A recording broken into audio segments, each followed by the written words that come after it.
মানে এখন আপনি চক্র বুঝতে পারতেছেন? একই সময়ের ভিতরে 10,000 বাস নামানোর সিদ্ধান্ত হয়েছে দেশের বিভিন্ন জায়গাতে। এর ভিতরে কোনো টেন্ডার হবে না, সরকার নামাই দিবে। সারা বাংলাদেশে আমরা কি আলোচনা করলাম? কে শিবিরের পক্ষে, কে প্রথম লাঠি থামাইলো, কে ছাত্রদল, কে লাঠি, কে নয়ন, কে হেলমেট বাহিনী, সারা বাংলাদেশ আমরা ব্যস্ত। সচিবালয়ে দেখেন গুরুত্বপূর্ণ অনেকগুলো সিদ্ধান্ত হয়ে গেছে। পিএসসিতে 4 জন সদস্য অ্যাপয়েন্ট হয়েছে, দলীয় লোক, কাউকে আমরা চিনি না ইনফ্যাক্ট, শুধু পত্রিকাতে দেখলাম এর পরে আসছে। এরকম অনেকগুলো সিদ্ধান্ত ওই সময়টাতে হয়েছে, যেটা আমরা এখন একের পর এক খুঁজে পাচ্ছি আর কি, যে ওই সময়টাতে হয়েছে। মানে একটা ইঙ্গিত যে আসলে ক্রিয়েট করা, রাইট। এর মানে হচ্ছে এটা সারা বাংলাদেশ না, সারা দুনিয়া এগুলো করে। ফলস ফ্ল্যাগ অপারেশন এবং গণমাধ্যম, গোয়েন্দা সংস্থা এবং গণমাধ্যম একসাথে মিলে এই নেক্সাসটা তৈরি করে একটা ইভেন্টের থেকে মুখ সরায় দিবে, কোন ইভেন্টের দিকে তাকাবে ওটা আবার ঠিক করে দেয়। যেভাবে আপনার ক্যামেরাম্যান ঠিক করতেছে, প্রডিউসার ওখান থেকে রিমোট চাপতেছে, ক্যামেরা এইটা দাও ওইটা বন্ধ করে দাও, আপনার মেইনটা ধরো ওই কোনা দিয়ে আবার কাইটা দাও, ঠিক রাষ্ট্রটা এইভাবে চালানোর চেষ্টা করা হয়। এখন আমি জানি না এটা এক্স্যাক্টলি হচ্ছে কিনা, বাট গত 17, 18, 20 বছরে 2001 সালের পর থেকে এই জঙ্গি নাটক আমরা সারা দুনিয়াতে দেখেছি। এবারও কি এবং দেখেন আপনি, এই যেখানেই আমেরিকার ইন্টারেস্ট নাই সেখানে আবার জঙ্গি নাই, যেখানে তেল গ্যাস নাই সেখানে জঙ্গি নাই, যেখানে খনিজ সম্পদ নাই সেখানে জঙ্গি নাই, যেখানে সোনার পাহাড় নাই, কয়লার পাহাড় নাই, তারপরে হীরার পাহাড় নাই, ওখানে আবার কোথাও জঙ্গি নাই। ওখানে দেখবেন অন্য সমস্যা তারা বলে, এখানে মাদক ইস্যুজ আছে, এখানে সিভিল ওয়ার আছে, এখানে গণতন্ত্রের সমস্যা আছে, মানবাধিকার লঙ্ঘন আছে, শব্দ দেখবেন তখন বদলে যাবে, তখন অন্য শব্দ আসবে। কিন্তু যেখানে ন্যাচারাল রিসোর্স আছে, যেখানে চুরিচামারির প্রশ্ন আছে, সেখানে যদি মুসলিম কান্ট্রি হয় তাহলে সেখানে জঙ্গি নিয়ে আসবে। ফর্মুলা আছে, পুরো গ্রামার মেনে এটা করা হয় আর কি। তাহলে ওই সময়টাতে এই যে নেক্সাস, এই যে রাষ্ট্রের ভিতরে গোয়েন্দা সংস্থা আছে, গণমাধ্যম আছে, সরকারের এই যে এনার্জি সেক্টরের যে অলিগার্ক আছে, এনার্জি সেক্টরের বড় বড় লবিস্ট আছে, এই পুরো নেক্সাস মিলে এগুলো করছে। এবং এই নেক্সাসটা শুধু দল কেন্দ্রিক না, এটা সব দলের সময়। মানে যে সময়টাতে বাংলাদেশ সবচেয়ে বেশি গ্যাস উত্তোলন করেছে, আমার সাপ্লাই যখন সবচেয়ে বেশি ছিল, ওই সময়টাতেই আপনি এলএনজির ব্যবসাটা আবার প্রমোট করার লাইসেন্স দিয়েছেন। মানে আপনি এটা তো যায় না তো, 2016-17 সালে বাংলাদেশ সবচেয়ে বেশি গ্যাস উত্তোলন করেছে বিভিন্ন কারণে।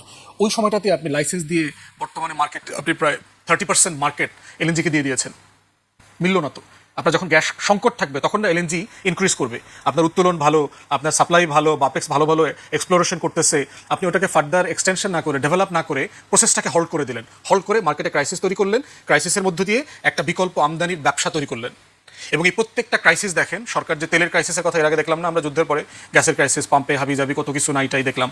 যেই আপনার 1 লক্ষ 1 লক্ষ 2 লক্ষ মেট্রিক টন দুইটা কোম্পানিকে ব্যারেল আনার অনুমতি দিয়ে দিল, অখ্যাত দুইটা কোম্পানি, ইংল্যান্ডের এবং সুইজারল্যান্ডের, দেখবেন পাম্পের লাইন সব চলে গেছে। সরকার থেকে শুরু করে অন্তর্বর্তীকালীন সরকার, আমাদের বিপিসির, পেট্রোবাংলার সব হিসাব বলছে দেশে তেলের গ্যাসের কোনো সংকট তখন ছিল না। যুদ্ধ শুরু হওয়া মানে তো সংকট না, আমার তো একটা সাপ্লাই চেইন আছে, আমার অলরেডি নিজস্ব মজুদ আছে, যে জিনিসটা অলরেডি পাম্পে চলে গেছে সেখানে কেন লাইন তৈরি হবে? এর সাথে বিবিসির লোক দায়ী জড়িত, পেট্রোবাংলা, জ্বালানি মন্ত্রণালয়, সরকারি দলের নেতাকর্মী, যারা সাপ্লায়ার আছে, এই ব্যবসা বাণিজ্যের সাথে জড়িত, পুরো লবিস সেকশন, পুরো নেক্সাস জড়িত। এবং এই জিনিসগুলোই হচ্ছে ওই যে জনগণের রাষ্ট্র কবে হবে, ওই যে আধিপত্যবাদ, এখানে তো নিজস্ব আধিপত্যবাদও আছে, ব্যবসায়ীদের আধিপত্যবাদের প্রশ্ন আছে। এই যে দেখেন কদিন আগে দেখলাম সামিট গ্রুপের 3rd টার্মিনাল করার অনুমতি দিয়েছিল টেন্ডার ছাড়া আপনার আওয়ামী লীগ সরকার। অন্তর্বর্তী যেটা 2টা টার্মিনালের কথা বলা হচ্ছে না, এলএনজি যেখানে আপনার করা হয়, ফ্লোটিং টার্মিনাল মহেশখালীতে, 3টা করবার জন্য দিয়েছিল সামিটকে, কোনো টেন্ডার ছাড়া। এইটা এসে বাতিল করে দেয় অন্তর্বর্তীকালীন সরকার। এটাও আবার এই সরকার গত কদিন আগে আপনার ওই বাতিল আদেশ যেটা, ওইটা আবার তুলে নিয়েছে। এর মানে আপনি সামিটকে আবার করতে দিচ্ছেন, সামিটকে এই কুইক রেন্টালের প্রথম দিককার যারা বড় বড় অলিগার্ক, সামিট তার ভিতর একটা। তাহলে এখন এই জিনিসগুলোকে থেকে মুখ ফেরানোর জন্য এটা করা হচ্ছে কিনা, এটা একটা বড় ব্যাপার, যেটা আমাদের দেশের গোয়েন্দা সংস্থাগুলোই করেছে। যেই দেশের গোয়েন্দা সংস্থা দেশের হাজার হাজার মানুষকে মেরে ফেলছে, মারার পরিবেশ তৈরি করছে, গুম খুনের সাথে জড়িত, তারা এই ছোটখাটো ঘটনা কেন করতে পারবে না? তবে এটা অবিশ্বাস করার কোনো জায়গা নাই, হতে পারে। দ্বিতীয়ত যেটা করতে পারে, ভারত দায়ী, দায়ী এটার সাথে। কিভাবে আপনার মনে থাকার কথা যে আমাদের সেনাপ্রধান এনডিসিতে একটা বক্তব্য দিলেন যে চিটাগং কক্সবাজার বেস আমাদের যে পরিমাণ মাল্টি রোল এয়ারক্রাফট দরকার, এটা আমাদের নাই।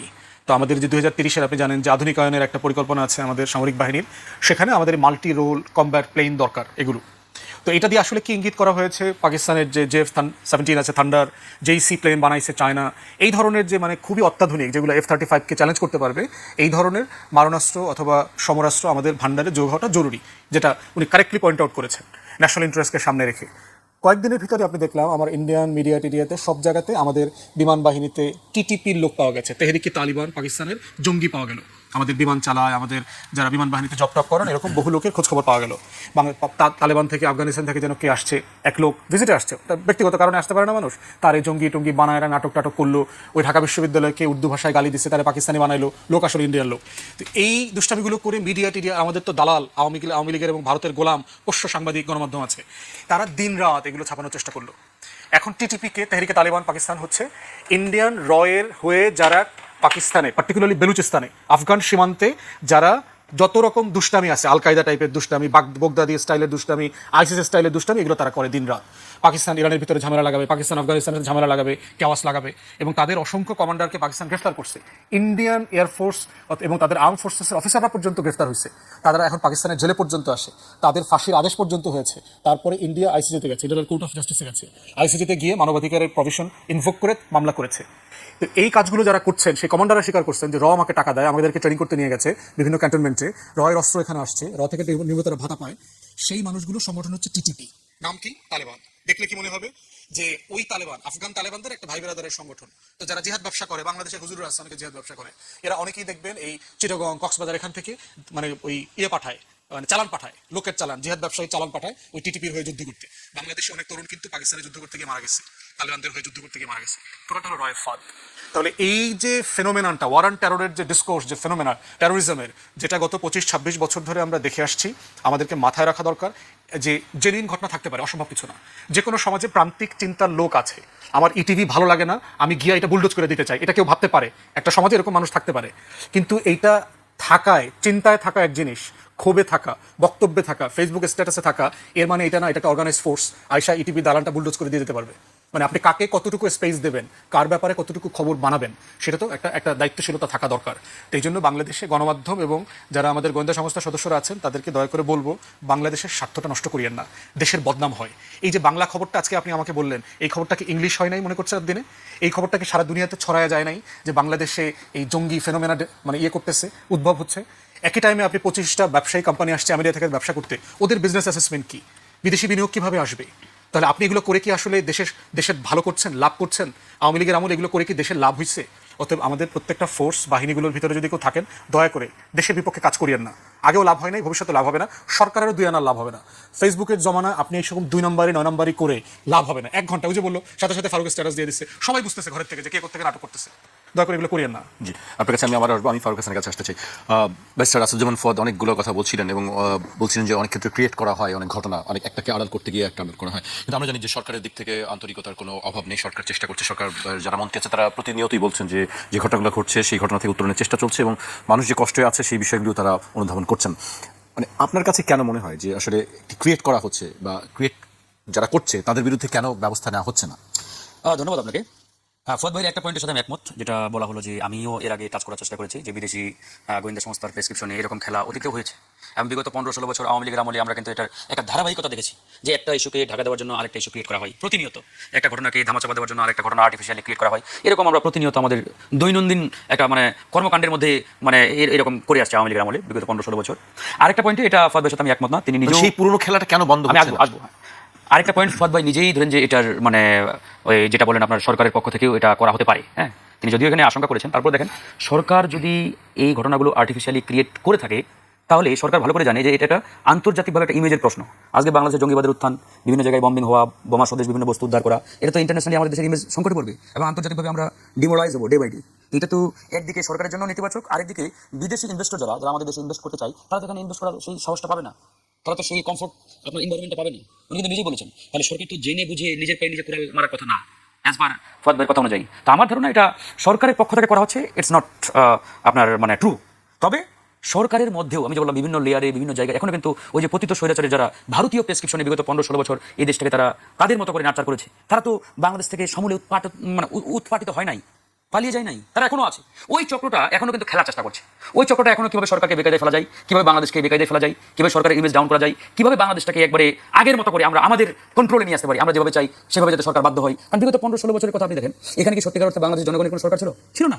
এখানে ছিল একটা দিল্লির এক্সটেন্ডেড গভর্নমেন্ট, দিল্লির প্রেসক্রিপশনে এই সরকার শুধু ইমপ্লিমেন্ট করতো, বাস্তবায়ন করতো। তো ইন্ডিয়া যখন দেখলো 5 আগস্টের পরে তাদের সেই ফর্মুলা আর এখানে নাই, জনগণ বিতাড়িত করেছে, তো তারা তো এটা মেনে নিতে পারে না, সহ্য করতে পারে না।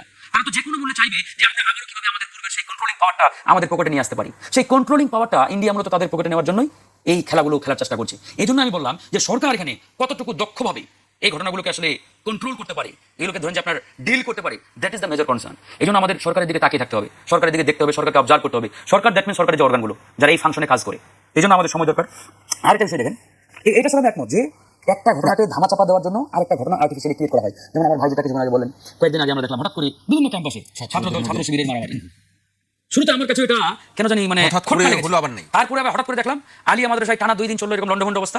তারপর দিন আবার শিবির এবং ছাত্রদলের নেতারা একে অপরকে কোলাকুলি করে তারা ওটা সমাধান করে ফেলে যে না আমরা এখন থেকে একসাথে পথ চলবো, সহাবস্থান আমরা নিশ্চিত করবো। তো দ্যাটস গুড, এটা আমরা চাই সবসময়। তাহলে কি এমন হলো যে 2 দিন আগে আপনারা একবার লাঠি সোটা হেলমেট পইরা একবারে একে অপরকে দমানোর জন্য মাঠে নেমে গেলেন? তো রহস্য কিন্তু এখানে। আর আপনাদের মধ্যে যদি দা কুমড়া সম্পর্ক থেকে থাকে বা থাকতো, তাহলে কিন্তু এই ঘটনাটা সমাধান হওয়ার কথা না, মিনিমাইজ হওয়ার কথা না, চলমান থাকার কথা।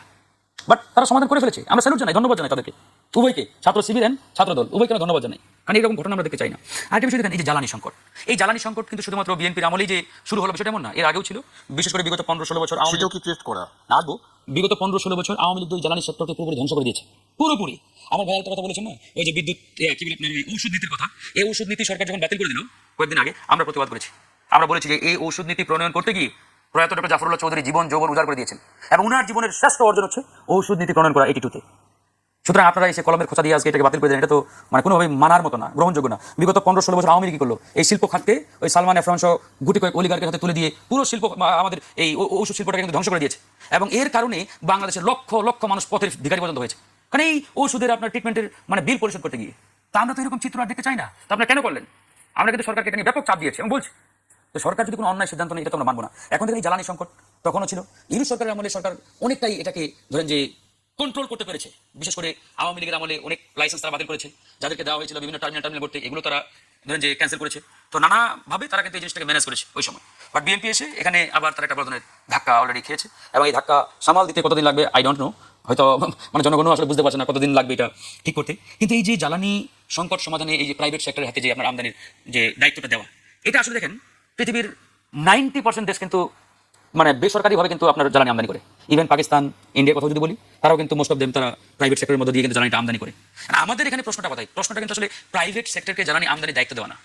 প্রশ্নটা হচ্ছে যে প্রতিষ্ঠান বা যে কোম্পানিটাকে দেওয়ার কথা বলা হচ্ছে ইতিমধ্যে, ওই কোম্পানিকে নিয়ে আমাদের আপত্তি, ইভেন আমার নিজের আপত্তি, আর জনগণের আপত্তি। কারণ এই কোম্পানিটা বাংলাদেশের জনগণের পক্ষে না, এই গোষ্ঠীটা বাংলাদেশের জনগণের পক্ষে না, এটা নিয়ে মূলত আপত্তি। এই জায়গাতে বিরোধী দল যারা আছেন তারা যদি স্পেসিফিক পয়েন্ট টু পয়েন্ট এই সলিউশনের একটা রাস্তা সরকারকে দেখাতে পারতেন, তাহলে সবচেয়ে ভালো হতো। গতানুগতিক আমরা বিরোধিতার জন্য বিরোধিতা করা, যেটা আপনি বিরোধিতা করে গেলেন যে না এটা আমরা মানবো না, এটা কেন দেওয়া হচ্ছে ইত্যাদি ইত্যাদি। আপনারা তো বিরোধী নেই, আপনারা তো সরকার সঙ্গে আছেন। না, আমরা বিরোধী সরকারি ম্যাটার না, আমাদের কথা হচ্ছে আমরা ন্যায়ের পক্ষে। সরকার যদি ভালো কাজ করে অ্যাপ্রিসিয়েট করবো। ওই যে বললাম আমি ঔষধ নীতির বিরোধিতা আমরা নিজেরা করেছি, কারণ ওটা সরকারের মানে যে সিদ্ধান্ত মানে সরকার নিয়েছে এটা জনগণের পক্ষের সিদ্ধান্ত না, আমরা নিজেরা বলেছি। তো জনগণের পক্ষের সিদ্ধান্ত না নিলে আমরা তো সরকারকে ওই অন্ধভাবে সাপোর্ট দেবো না। বিগত 15-16 বছর আমরা কিরকম রাজনীতি দেখে আসছি যে আওয়ামী লীগ যা বলতেন তাই আইন, তাই সংবিধান। হাসিনা যদি বলতেন যে আগামীকালকে পশ্চিম দিকে সূর্য উঠবে, আওয়ামী লীগের সাথে যারা ছিলেন 14 দল বলেন, মহাজোট বলেন, এক বাক্যে বলতো যে ইয়েস আপা এটাই সত্য, কালকে পশ্চিম দিকে সূর্য উঠবে। হয়েছে না এরকম? তো ওই প্যাটার্নের রাজনীতি আমরা গণঅভ্যুত্থান পরবর্তী সময় আমরা দেখতে চাই না। ইভেন আমাদের আসাদুজ্জামান ফুয়াদ ভাই, তিনি এবি পার্টির সাধারণ সম্পাদক। আচ্ছা বলুন তো, ওনারা তো 11 দলীয় ঐক্য আছে না? জামাত ইসলাম ওই ঐক্য সবচেয়ে বড় রাজনৈতিক দল, তারা কি জামাতের প্রত্যেকটা সিদ্ধান্তের সাথে একমত? বলেন, হয় না। কিন্তু পার্লামেন্টে পর্যন্ত বিরোধ হয়েছে যে জামাত একটা সিদ্ধান্তে একমত হয়েছে, এনসিপি সেটার এগনেস্টে দাঁড়িয়েছে, হয়েছে তো। তো এই কিন্তু মোটা দাগে বড় সিদ্ধান্তের ক্ষেত্রে সবাই না, আমি এটাই বলছি যে গণঅভ্যুত্থান পরবর্তী সময় আমরা কিন্তু এটাই চাই যে আপনার মতের সাথে আমার পুরোপুরি মিলতে হবে, বা আপনি যা বলবেন তা আমি বাবা বলবো, অন্ধভাবে সাপোর্ট দেবো না, এই রাজনীতি দরকার নেই ভাই। যেটা সত্য আপনার দৃষ্টিকোণ থেকে, যেটাকে আপনি মানে রিয়েল মনে করেন, আপনি সাপোর্ট দেন। সেটা সরকারি দল করলো নাকি বিরোধী দল করলো, ডাজন্ট ম্যাটার, দেশের পক্ষে কিনা জনগণের পক্ষে কিনা। এই জন্য আমি বলছি যে প্রাইভেট সেক্টরে সরকার যদি এই জ্বালানি আমদানির দায়িত্বটা দিতে চায়, এখানে খুব একটা আপত্তি নেই। আবার আরেকটা এখানে আপত্তি এই কারণে আমরা করি, এটা শুধুমাত্র জ্বালানি না, এটা কিন্তু আমাদের একটা নিরাপত্তার ইস্যু, নিরাপত্তার প্রশ্ন। এই জন্য এই আশঙ্কাটা আরো বেশি আমাদের কুড়ে কুড়ে খাচ্ছে। তারপরে আমরা সরকারকে বলেছি এবং বলে যাচ্ছি যে প্রতিষ্ঠান বা যে গ্রুপটাকে আপনারা দিতে চাচ্ছেন, এটা আপনারা পুনর্বিবেচনা করেন, কারণ ওই গ্রুপটা নিয়ে জনগণের মধ্যে মারাত্মক লেভেলের অস্বস্তি রয়েছে। আমরা সরকারের কাছে আহ্বান জানাই, আপনার প্রাইভেটাইজেশন করতে চাইলে করেন, কিন্তু পুনর্বিবেচনা করেন। জি, আমি পর্যায়ে ফদ ভাইকে দিয়ে শুরু করতে চাই।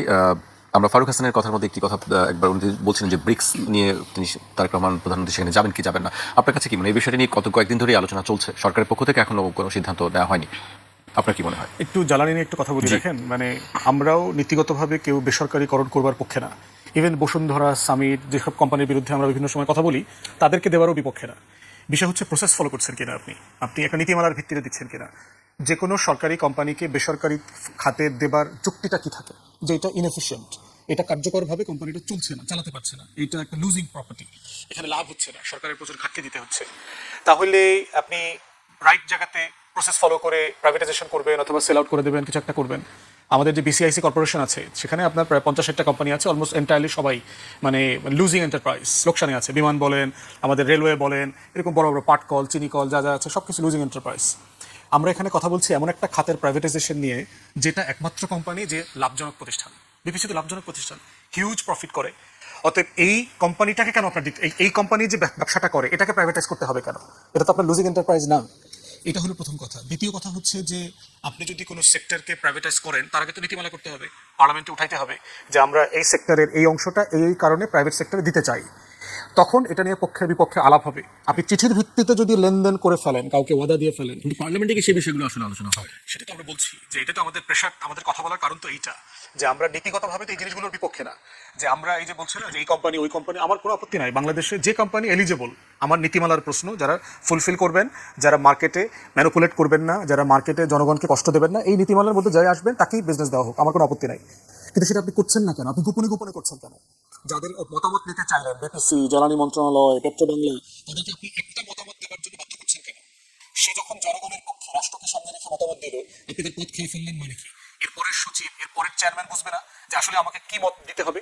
আপনি প্রচ্ছন্নভাবে এটা বলে দিলেন না যে সরকার আসলে কি মত চাচ্ছে। তাহলে এই প্রসেসটা হচ্ছে সন্দেহজনক, যে আপনি আসলে মনোপলিতে যাচ্ছেন, আপনি আসলে কুইক রেন্টাল মডেলে যাচ্ছেন, যে আওয়ামী লীগ বিদ্যুৎ খাতের নিয়ন্ত্রণে আছে, আমাদেরকে তেল আর গ্যাসের নিয়ন্ত্রণটা নিতে হবে আমাদের ব্যবসায়ীদেরকে দিয়ে।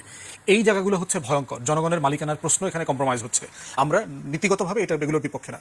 থার্ড হচ্ছে আপনি প্রাইভেট সেক্টরে দিয়ে নীতিমালা মানে আপনি নিয়ন্ত্রণ করতে পারবেন কিনা, এটার ব্যাপারে আমাদের আস্থার ঘাটতি আছে। কেন ঘাটতি আছে?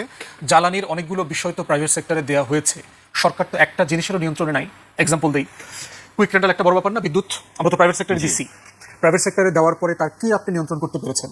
বিদ্যুৎকে সাফিসিয়েন্ট প্রোডাকশন হচ্ছে, বিদ্যুৎ যেটা প্রডিউস হচ্ছে এটাকে সাফিসিয়েন্টলি ট্রান্সফার করা যাচ্ছে, বাড়িতে বাড়িতে আমরা দিতে পারছি। বিদ্যুৎ যেটা যে দামে পাওয়ার কথা জনগণকে সেই দামে পাচ্ছে। এখানে প্রফিট হচ্ছে না কোথায়? এখানে বিদ্যুৎ খাতের যে ভুতুড়ে বিল থেকে শুরু করে যে দুর্নীতি আছে এটা কি বন্ধ করা গেছে? তাহলে আপনি কোন অংশটা প্রাইভেটাইজ করলেন?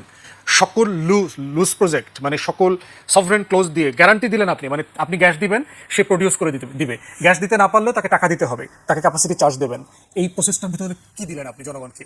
তাহলে এই যে বেসরকারীকরণ করলেন, এটা তো আসলে বেসরকারীকরণ করলেন না, আপনি একটা খাতকে জনগণের টাকা দিয়ে দৈত্য বানানোর একটা ব্যবস্থাপনা করলেন। তাহলে একইভাবে দেখতে পাচ্ছি, ধরেন এলএনজি বেসরকারি খাতে দিয়ে দিয়েছে না সরকার, সরকার তো এলএনজি প্রসেস করে না। তাহলে এলএনজি যে এই যে 12 লিটারের বোতল যে 1600 কত টাকায় যেন বিক্রি করার জন্য সরকার বলে দিয়েছে, যে কোনো দোকানে জানতো সোনার বাংলায় 1800, 1900, 200, 300 টাকা বেশি দামে ছাড়া এলএনজি দেশে কেউ কোথাও কিনতে পারছে কিনা? তাহলে আপনি বেসরকারি খাতে তো এলএনজি দিলাম আমরা, মার্কেটে প্রায় 25-30% এখন 17 সাল থেকে শুরু করে, এবং এটা মানে র্যাপিডলি বাড়ছে এলএনজির এই বোতল ব্যবসা। এটা আপনি নিয়ন্ত্রণ করতে পারছেন না তো। থার্ড হচ্ছে আপনি বসুন্ধরাকে তো বিটুমিন প্রডিউস করবার জন্য দিয়েছিলেন, রেজাল্ট কি হয়েছে? তার যে by product furnace oil, diesel, এটা কি রাইট প্রসেসের ভিতরে রাইট প্রাইসিং এর মধ্যে দিয়ে সেল করছে? তাহলে আপনি যে প্রাইভেট সেক্টরে দেবেন, বিপিসি, জ্বালানি মন্ত্রণালয়, পেট্রোবাংলা, সে কি জনগণের হয়ে এটা নিয়ন্ত্রণ করতে পারবে? আমাদের সরকারি সংস্থাগুলোকে তো